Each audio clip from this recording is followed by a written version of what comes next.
কি হে সুজয় দাদা, এই সকাল সকাল মাঠে চলে এসেছো যে দেখছি। কি আর করব দাদা, এটাই তো কাজ আমাদের। সকাল হলে মাঠে এসো আর সারা দিন হাড় ভাঙা পরিশ্রম করো। তা যা বলেছো। তা তোমার আসতে এত দেরি হয়ে গেল যে? বউয়ের শরীরটা ভালো না রে, ঠান্ডায় জ্বর এসেছে, তাই বের হতে হতে দেরি হয়ে গেল।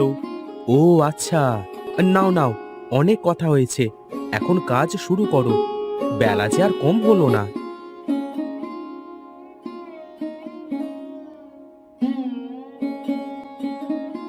কর্তা বাবুর মঙ্গল হোক। আরে হরেন যে, এসো এসো। তা কি খবর তোমার? এই আপনার দয়ায় আর ওপরওয়ালার কৃপায় ভালোই আছি। তা আজ কি খবর নিয়ে আসলে? খবর আর কি, ওই দিনেশ আর সুজয়, ওদের তো আর কোনো কায়দাতে আলাদা করা যাচ্ছে না। ওদের আলাদা না করতে পারলে আমার যে ওই জমিটা হাতে নেওয়া হচ্ছে না। আজকে আপনার এখানে আসবার সময় দেখলাম দুইজন মিলে জমি চাষ করছে।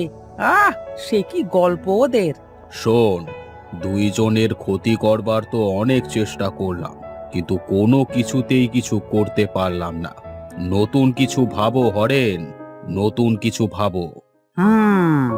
ভাবছি এবার ওদের দুজনের মধ্যে প্যাঁচ লাগিয়ে দিতে হবে, এই যাতে দুইজন দুজনের শত্রু হয়ে যায়।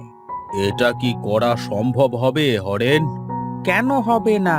এই দেখুন না এবার আমার বুদ্ধি, এই হরেন কি করতে পারে। তা দেখো চেষ্টা করে, যদি পারো তাহলে তোমাকে আমি ভালো বকশিস দেব। সুজয়, চল একটু জিরিয়ে নি। হ্যাঁ রে, চল ওই গাছের নিচে বসে একটু জিরিয়ে নি।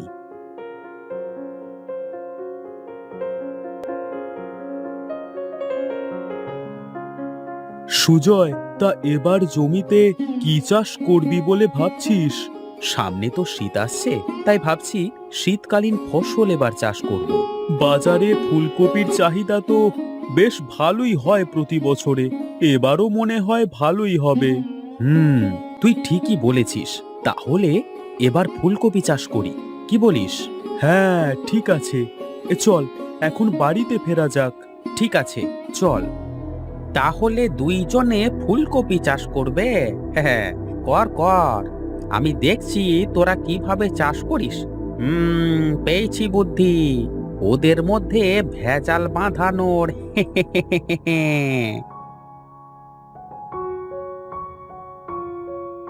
এ কি করছো তুমি? তোমার না শরীর খারাপ? এখন একটু ভালো লাগছে, তাই ভাবলাম কিছু কাজ এগিয়ে রাখি। তাই বলে অসুস্থ শরীর নিয়ে এইভাবে কাজ করবে? কি আর করব, তুমি সারাদিন মাঠের কাজ করে এসে আবার সংসারের কাজ করো, তোমার কত কষ্ট হয় বলো তো। আরে কি যে বলো, রাখো তো, পরে করিও কাজ। এখন যাও, ঘরে গিয়ে বিশ্রাম নাও। আচ্ছা চলো, তোমাকে খেতে দিই। কি গো, এবার জমিতে কি চাষ করবে?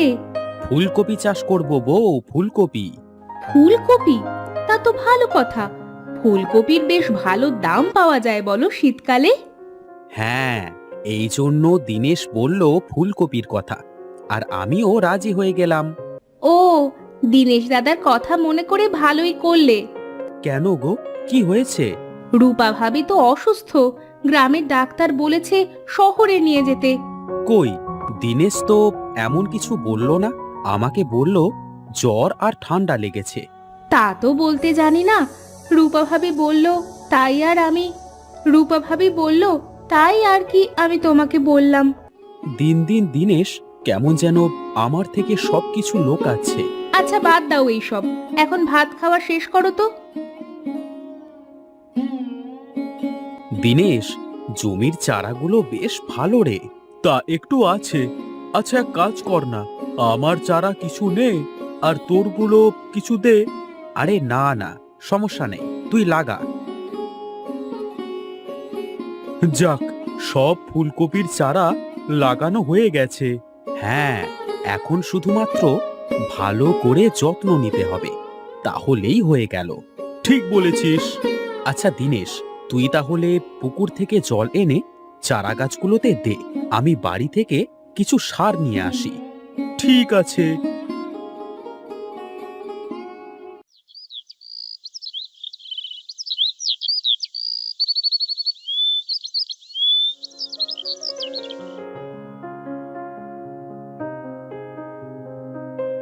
দীনেশ দাদা, দীনেশ দাদা। হ্যাঁ, হ্যাঁ। কি রে পল্টু, এইভাবে হাঁপাচ্ছিস কেন? বৌদি, বৌদি হঠাৎ মাথা ঘুরে পড়ে গেছে, তুমি তাড়াতাড়ি বাড়িতে চলো। বলিস কি? চল চল চল।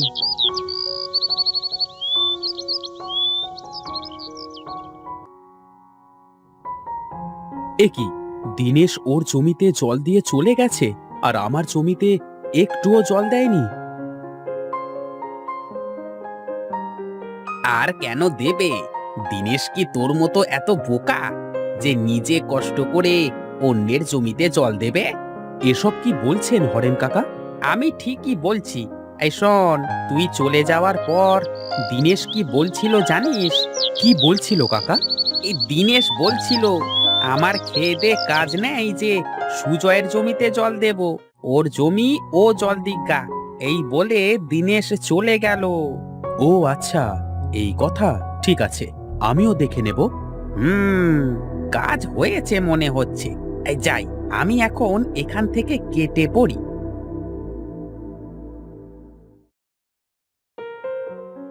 এ কি, তুই তো দেখছি জমিতে জল দিয়েছিস। হ্যাঁ, তা দেব না তো কি করব? তোর জন্য ফেলে রাখবো? হে কি, তুই আমার সাথে এমন করে কথা বলছিস কেন? আর দেখছি তোর জমিতে সার দিয়েছিস, আমার জমিতে সার দিসনি। এমন করে কেমন করে কথা বলছি? হ্যাঁ শোন, আজ থেকে তোর সাথে আমার কোনো সম্পর্ক নেই। যার যার জমি এখন তার তার মতো করে চাষ কর। হঠাৎ হঠাৎ তোর এমন কি হলো? দেখি তুই আমার সাথে চালাকি করে কেমন করে চলিস। ওষুধে কাজ হয়েছে। এই যাই, এখন মোড়ল মশাইকে খবরটা দিয়ে আসি।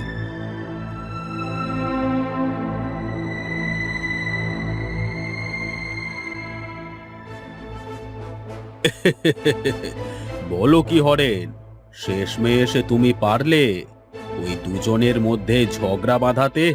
হ্যাঁ মোড়ল মশাই, আরো দেখতে থাকেন কি কি করি।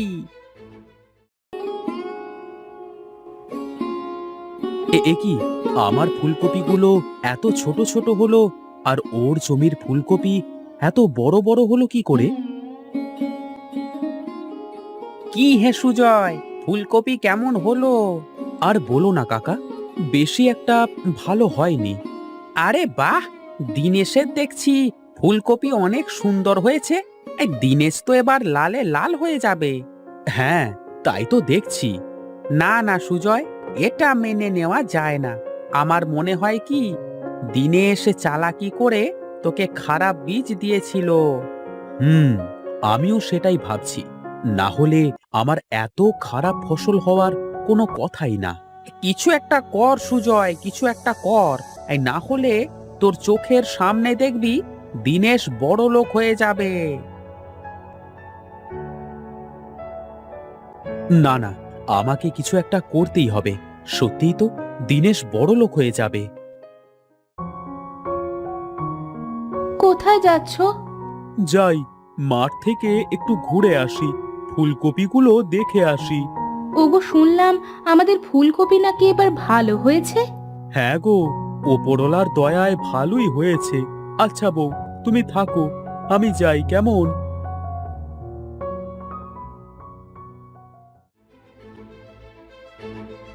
হে কি সুজয়, তুই আমার জমি থেকে ফুলকপি কাটছিস কেন? তুই আমাকে ঠকিয়েছিস, নিজে ভালো বীজ নিয়েছিলি আর আমাকে খারাপ বীজ দিয়েছিলি। এসব এসব কি বলছিস তুই?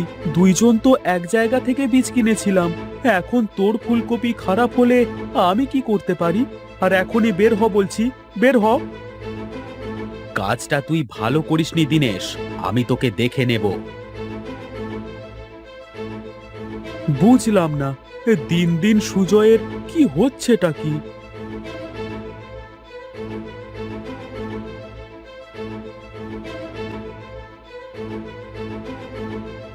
কি গো, ঘুমোবে না? না, আমার চোখে ঘুম আসছে না বউ। দিনেশের জমিতে এত ভালো ফসল হলো, কিন্তু আমার জমিতে হলো না। এটা আমি কিছুতেই মেনে নিতে পারছি না। শোনো, ওপরওয়ালা দেয় নাই তাই হয়নি, এ নিয়ে এমন অস্থির হইও না তো। এখন ঘুমাও তো। তুমি ঘুমাও, আমি আসছি।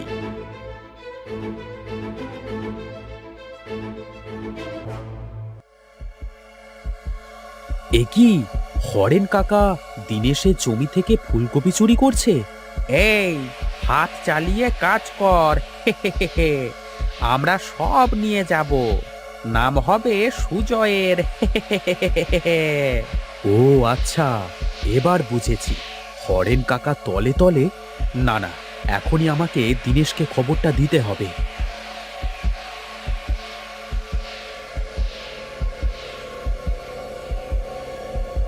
দিনেশ, দিনেশ, বাড়িতে আছিস? আরে সুজয়, তুই এত রাতে? তোর সর্বনাশ হয়ে গেল রে। কি হয়েছে? হ্যাঁ, হরেন কাকা তোর জমির সব ফুলকপি চুরি করে নিয়ে যাচ্ছে, আর কালকে সেই চুরির দায় আমাকে দেবে। বলিস কি? এ চল তো, গিয়ে দেখি।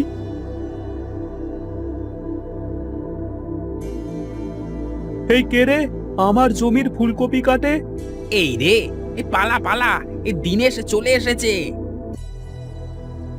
ওরে বাবা রে, মরে গেলাম রে। ও ও বাবা। এ, আমাকে তোমরা ক্ষমা করে দাও, আমার ভুল হয়েছে। আমি এসব কিছু মোড়লের কথা মতো করেছি। ও আচ্ছা, তাহলে এই ব্যাপার। যাও, তোমাকে ছেড়ে দিলাম। এরপর থেকে আমাদের দুজনের মাঝে আসবার চেষ্টা করলে ভালো হবে না কিন্তু।